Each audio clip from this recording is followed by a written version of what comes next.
Hi everybody, it's Sean. And this video is for Sleep Dep, Ashley H. The flyby video, the helicopter video in the Mandalay Bay, you can see the windows, and in the background it looks like the rainforest. It's not the fucking rainforest, that's like Summerlin, Las Vegas or something. That's far away, that's like 7, 8, 9 miles away.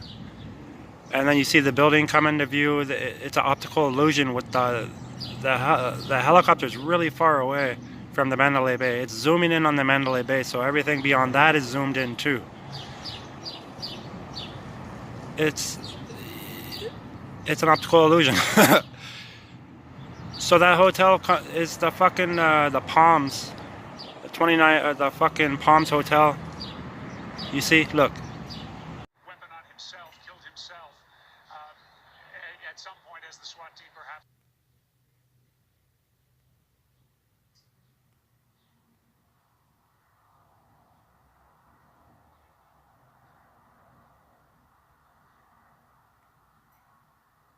Weapon on himself, killed himself at some point as the SWAT team